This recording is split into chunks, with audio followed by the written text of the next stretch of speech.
honored that Emilia here is from Crafted by May. She also happens to be a student from Taylor's University, and she's currently doing foundation in science.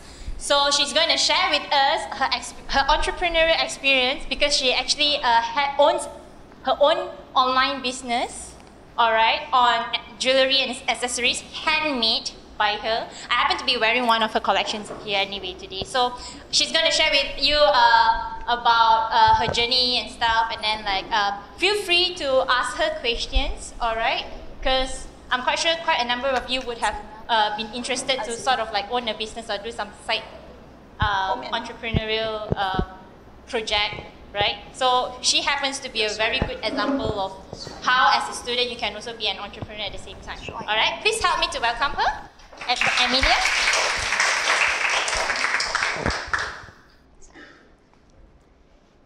Hello. Hi, good morning, everyone. So I'm Emilia, and this is my online shop. I'm the founder and owner of Crafted by May. I sell handmade accessories. I'm also a student here at Taylor's, and these are my classmates. We are in foundation in science. So unlike my classmates, they are 17, 18 years old. I'm actually 25 already. So you may be wondering, like, why did I take such a huge gap or time off for my studies? So the answer is because of my health condition, and in the meantime, I was doing this online business. So later, as I talk about my business, I'll also be sharing bits and pieces of my personal life, because my business growth and my personal struggles, they are very related. So before I start, I'll show you what Crafted by May is actually selling, the products. So I do bracelets, like beaded bracelets with flowers and charms. Next. I do necklaces too. And occasionally I do earrings, like this one. They are made with Swarovski crystals and hearts, and I have a catalog of the colors available on my blog. I also do keychains, custom-made keychains, whereby customers, they'll tell me like what they want to include. Like this person, she says she wants a Swarovski heart, she wants a blue flower, she wants a crown, and the photo there is customized, which means she sent me a photo and I'll crop it and print it out and seal it into a charm. And then she added this P, heart P, for her couple initials. So these are the photo charms. Some of them, they opt to print names, and some, they will send me their personal photos. So these can be added to bracelets, necklaces, keychains, whatever. So this is an example of my catalog of charms. I actually have a few hundred charm designs available. So this is an example of the travel theme. I have like flowers theme, heart themes, and so on. Okay. So just now you got an idea about what I'm selling. So my blog shop actually started in 2009, during a very difficult time in my life. So it's about 7 years old now, the shop. But my talk is not about business tips and any secret marketing strategies that I have, but what I'm sharing instead is more of my experience and my journey as a self-made entrepreneur. But I don't know all the theories and principles that is the typical business things. I do it like based on my gut feeling and my health condition at that time.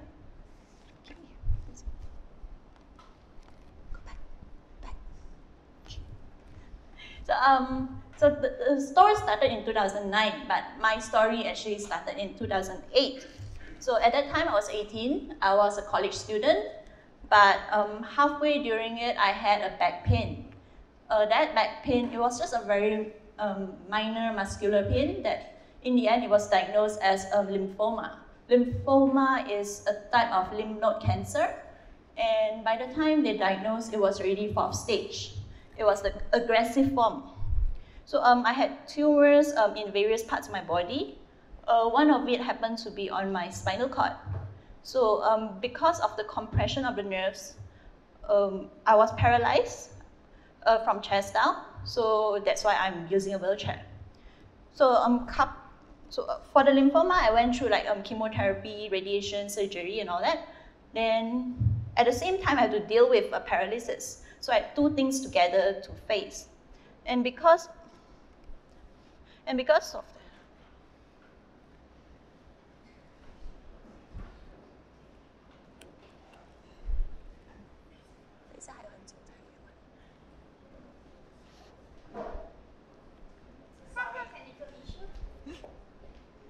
I don't repeat anymore, right? Oh, no, no, no. I think probably it's just running out of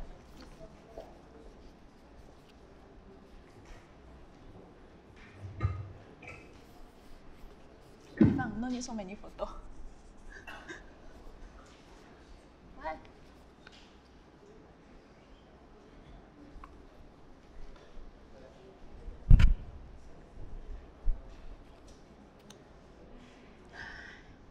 Okay, ma.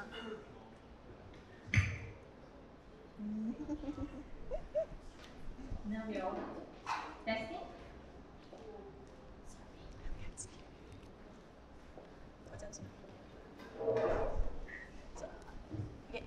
So continue on. Because of the lymphoma, the cancer, the treatments, and the paralysis, I was actually bedridden for about 6 months. Bedridden means basically you just lie down on the bed, you cannot get up. You just you eat and you clean up and everything all on the bed. So that time I even had difficulty turning on the bed, so my parents had to push me and all that. So for 6 months I was just lying flat.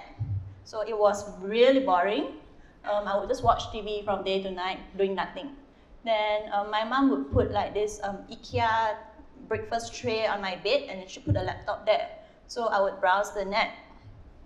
So in about 2008, it was like the starting of the online blog shop movement. So there were many blog shops coming up at that time. It was mainly selling clothes by university students. So I was very attracted to how they do things. I was amazed and to see how they organize like their blog shop, how they take photos of the clothes and how they sell it. Like from the process of ordering, where you send an email and then you pay, and the blog shop owners will post items to you. So I was always spending every day just looking, window shopping at these things. Then at the same time when I was bedridden, I also asked my mom for she has a small bead collection. So I asked her if I could play with it, and she gave it to me. So I just started playing with it, and I fell in love with it. So for further designs, I would go online and search and how do you twist a pin and how do you loop it properly and things like that. So I spent most of that 6 months, I was just watching TV, internet, and playing with beads. Then as chemo ended 6 months, after 6 months, so I started intensive physiotherapy for 3 times a week for a few years. Then initially, so the therapy, they taught me how to sit up, They started with how do you turn, how do you flip on your back, and then after that, slowly, how do you sit up. And it was very difficult for me to sit up at that time because the muscles were very weak. So I would only sit for like 1 hour, and then gradually I increased the time I was sitting. So my mom actually used the beads as the motivation for me to sit. She would put the beads only on the dining table so that I would sit for longer and longer periods of time. And since I really, really like playing with it, sometimes I would forget about the cane and I would just sit there and play for hours. So that was how I got stronger. At that time also, I mean, I wasn't just suffering physically, emotionally as well. So I actually hated the wheelchair. I hated seeing myself in a wheelchair. So in a way, I was quite ashamed of myself. Like I felt like I'm very useless. Like, why am I sitting when my friends are studying? So most of the time, I would stay at home, or even if I go out, I would just stay in the car. I refused to get out because I didn't want people to see me.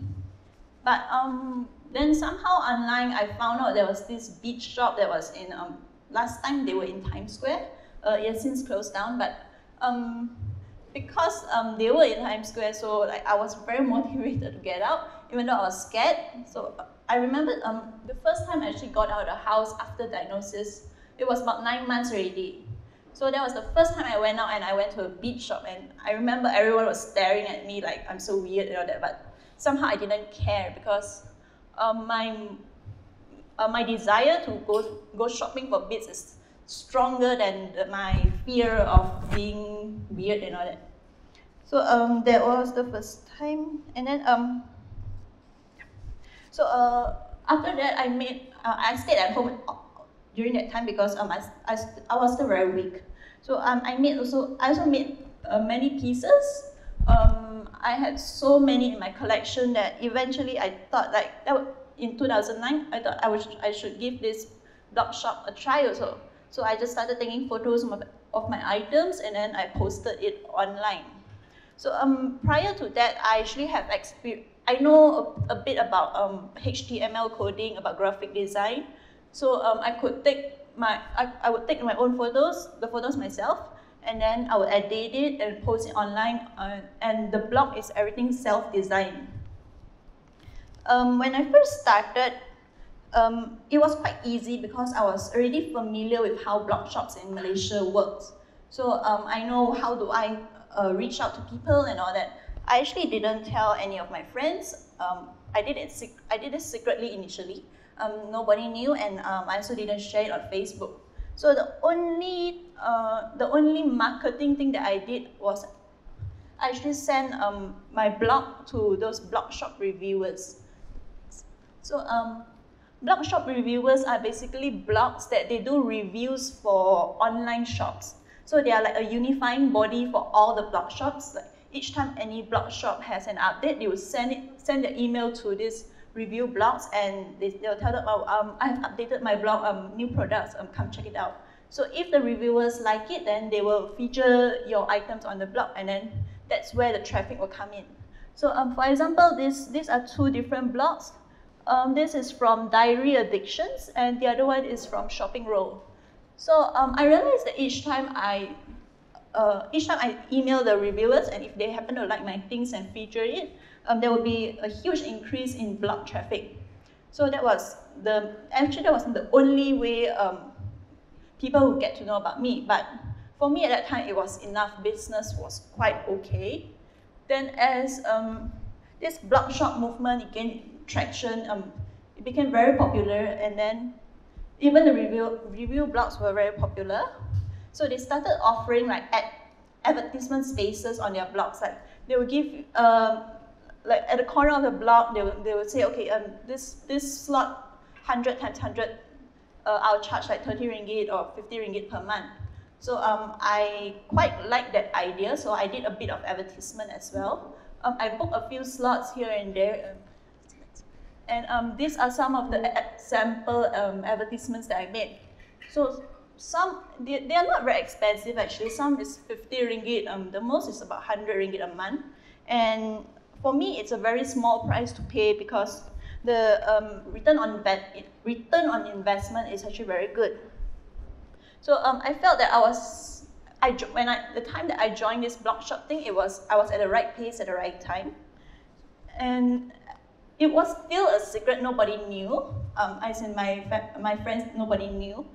And because in a way, I wanted to see like how far I can go without friends actually helping me. I want to see like how far my designs can take me without like friends helping you like this. I want people to buy the designs, to buy my pieces because they like the designs. So after 1 to 2 years of hard work later, I was working day and night, 24/7, Monday to Sunday, because it was, for me, it's like a passion project. I managed to earn quite a comfortable income. I was making more than a fresh grad would make, and I was quite happy with it because during that time, I never posted anything personal. Nobody knew who Amelia Tan is. Nobody knows who's the person behind Crafted by Me. Nobody knew about my condition, and the reason is I didn't want people to buy because they pity me. I want them to buy because they like my designs. Okay, so then, so this went on for a few years, and one buyer led to another buyer, and somebody told the Star about my business. So in 2012, I was interviewed by the Star. So this is the news article. And when this article was published, my business just like exploded. I received hundreds of emails and orders.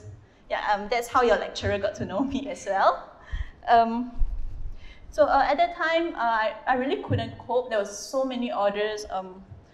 So I got my sister, my cousin to help me out a bit as well. And the waiting time, usually after buyers pay, they wait 3 days. But during the busy time, they actually had to wait 2 weeks or more. But most of them were quite understanding, and they said, okay, we don't mind waiting. Then for me, it's not just about the money that I made, but when this was featured, it was like a boost of confidence for me too, that even if I'm in a wheelchair, I can do things, I can have an income. It doesn't mean that I'm useless. And I also received many encouraging emails to say, oh, I'm inspired by this and keep it up and things like that. So it was very good for me personally. Okay, next. So subsequently, I was also featured in a few different publications. There's Chinese newspaper, Malay newspaper, and a few other magazines as well. So very wonderful publicity, and my business just got better and better. So because ever since 2012, business was very good. I stopped all my advertisements, and I didn't. Ever since then, I did not actively look out for buyers. Somehow they would just come to me. So I suppose it's like through word of mouth, like if this person likes it, and then they'll tell the other person, and sometimes they buy it for friends or bridesmaids and all that. So that's how most people got to know about me. And I also believe that I'm ranked quite high in Google search. Like if you just search customized keychains and all that, or handmade bracelets Malaysia, I'm usually on the first page. So the search engine optimization is quite good for my blog. And then in 2013-14, I collaborated with this Libres company. It's actually a sanitary pad company, and they had this campaign where they want to feature a woman in business. So I was selected as one of them. And they did a great campaign. They set up their sites. They did a very nice write-up. And during the campaign period, they were actively promoting it on Facebook.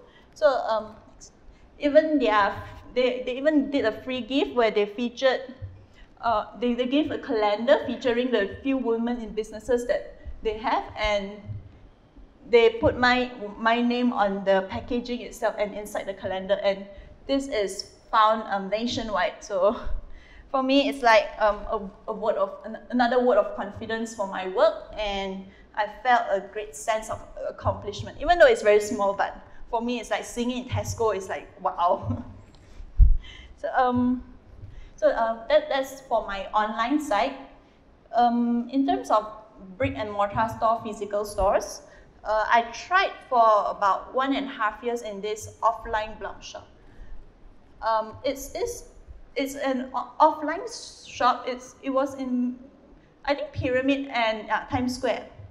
So whereby they have different slots that they rent out to online shops. So you like, for this example, you pay about 1,000 or 1,000 plus for this lot, and they would do all the sales, everything for you. Basically, you have like an offline presence, but you don't have to be there.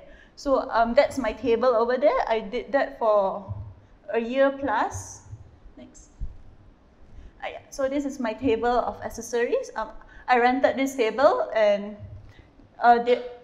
they would send me like sales report every week, and they would pay me whatever sales they have and minus their commission. For me, my time there, it was okay. It was enough to cover like the cost of my items and the rental of the table. But personally, I felt the net profit that I got wasn't much, so it's not worth it.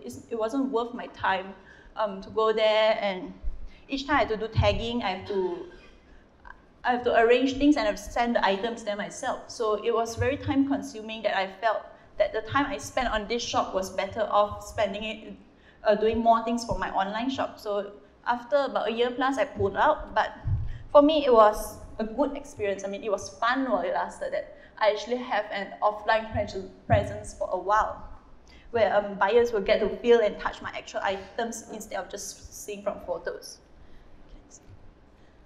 Internationally, I also had a store. I hosted it on Etsy.com. It's a market. It's sort of like eBay, but it's a marketplace for only handmade items. So these are my items sold at that time. It's all in USD because most of the buyers are from America. But during my time there also, I had buyers from UK and a few European countries. I had Spain, I had Russia, I had Japan. So it was quite fun because you get to know like people from other countries. And some of them, when they message me, they can't speak English, they would send in French. So I had to Google Translate and then reply them back in French as well. But in the end, things went well and she gave me a very good review. So this is the Etsy store. So like I said, I sold it in USD. So it's the same items, but because it's in USD, I earn a lot more, about 3 times for the same items. But they also have, to list each item, you have to pay a fee. And then they also take a commission. And because it's an international thing, for handmade jewelry, it's a very, very saturated market.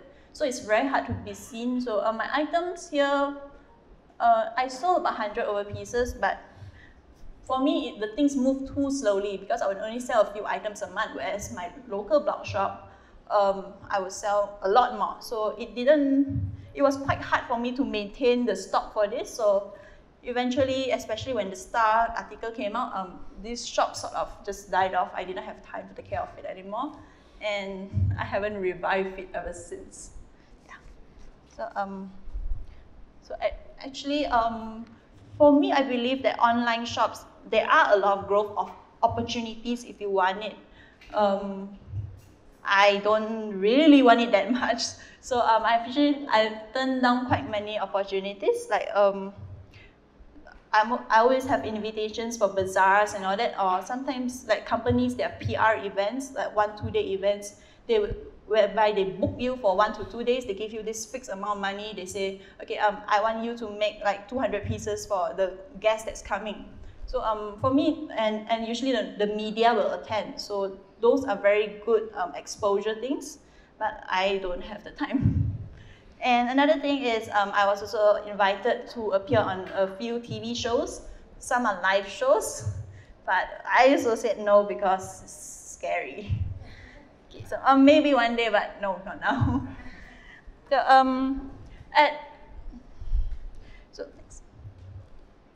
So as for now, I'm very comfortable with where my business is now because I can balance it with my studies. So ever since I started studying this year, I've cut down my business a lot. I don't update my blog as much. But for me, it's okay because it's like I get to study, but at the same time, at night and weekend, I can spend a bit of time and make a bit of money as well. So, and why did I want to study? It was because somehow my business was going very smoothly, very well. It was pretty easy already. I didn't have to struggle. I didn't have to look out for customers. They come to me. And in a way, I got a bit bored. So I wanted like a different challenge in life. So I told my mom last year that, I feel like studying. And then she said, okay, then you just go look out for a university that can suit that can accommodate your needs. So I came here, and also I felt it was time that I need to be brave enough to get out on my own, to basically I'm ready to move on instead of being stuck always with my illness and all that. So so now I'm here, I'm very happy, and also I'm happy with how the business is going. It's not that much compared to last time, but it's still okay. So as you probably sense from my talk that I'm not a person with any business brain or any plans or whatever. I actually made did a lot of decisions based on my gut feeling and my health condition at that time. So I'm actually not interested in growing my business any further at this moment. People would say, why don't you hire workers that can help you to do more? That the simple things, let them do it, then you just handle the customers and all that. But for me, I feel this is a very personal project. So I like to be very personally involved in every part of the business, like from taking the photos of the items, posting it online, writing the blog post for each, talking to customers, handling the whole transaction process, and everything from basically from the start to end. I like to be personally involved. So because of that, I can't really have any workers to do things for me.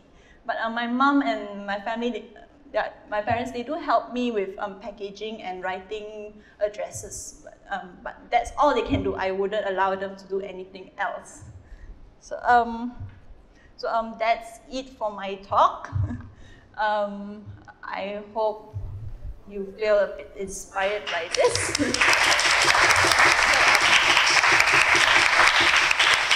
And I have this video. It was from the Star last time. Yeah, it's a bit. Yeah, you can.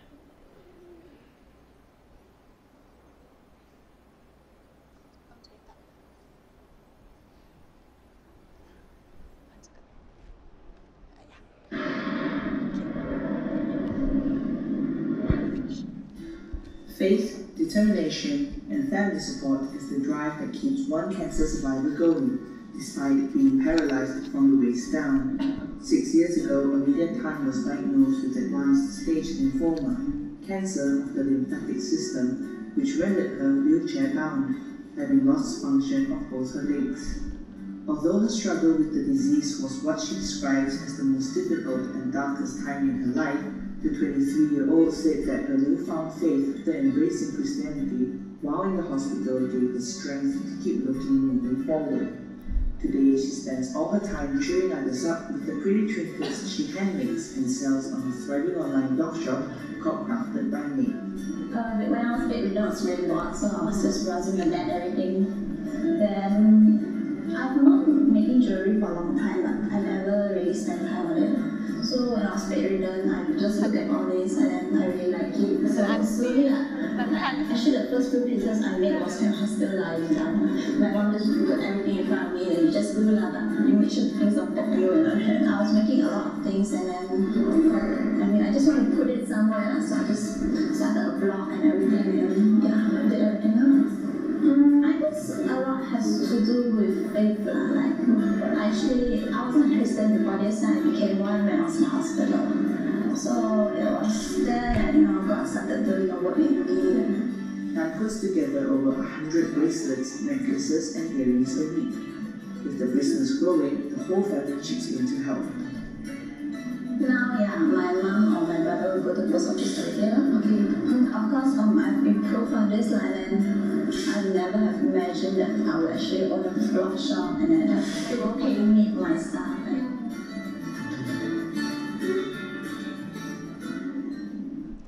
So, thank you.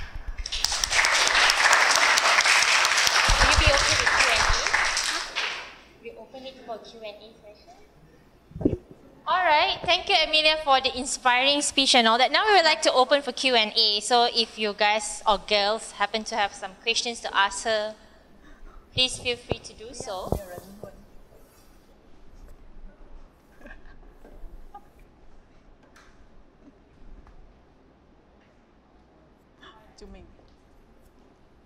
What are you studying now? Foundation in Science, and I plan to do biomedical science next year. Good luck, good luck. Thank you.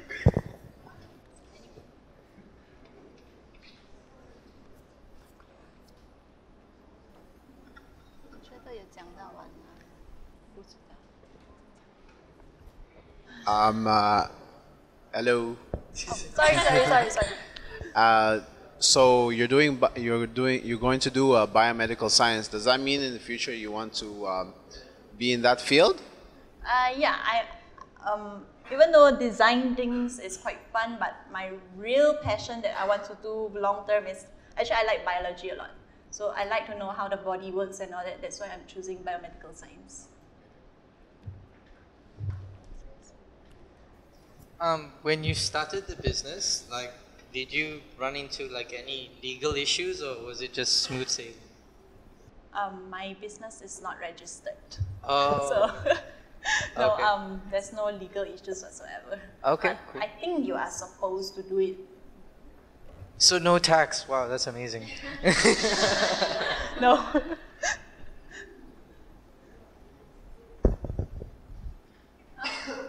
It's illegal. Actually, I do have a question. So, what would you say your biggest challenge is? Because since now you have started studying after getting a success in your business and all that, like you said, you have always liked challenge, and while the business is good and you're actually earning quite a lot more than other fresh graduates do, you wanted to go back to studying. So, juggling time between study and working as an entrepreneur, what would be the biggest challenge for you? Definitely it's time. So sometimes when there are like larger orders or they need it like within a few days, I'll have to turn them down. I can't handle that anymore. So unless like, usually if like bridesmaids projects or birthday parties and all that, sometimes they give me about, I tell them to give me about a month to do it. Like if it's next week, then usually I say, sorry, I really can't do it anymore. Last time I would be able to work late and all that, but for now, no. So since now you're studying and all that, do you have you had any thought that you wish you could have taken like a different direction and probably you would have wanted to do something else besides your project? Besides this? No, because for me, this is like the perfect thing because I get to work from home and I get to determine the time that I want to spend. So if I'm very busy, I don't want to spend time, then I will say I can't take this order. So the perks are very good that I don't have a boss scold me and all that. So everything is decided by me.